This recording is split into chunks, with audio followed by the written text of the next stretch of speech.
Hello guys, मैं शिवा शर्मा। तो कौन है ये बदतमीज? मैं ध्रुव और उज्जू, हम तीनों बैठे हैं। तो देखो गाइस, हमारे सामने आया एक लड़का कलाकार। अभी मजा आएगा ना भिड़ो। तो ये गाइस देखा, अरे मारा दी करो। लड़का क्या नाम है तुम्हारा? यश। यश। पूछ से कैसी आवाज निकालता है? मैं क्या बताऊं? मेरे को क्या पता। हैं?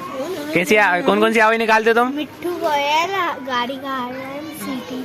हैं?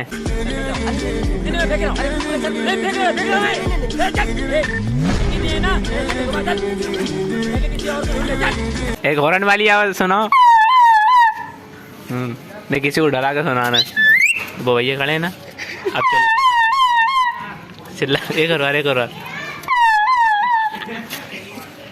एक तोता वाली आवाज सुनाओ। एक कौन सी आती है? और मिट्टू और कोयल।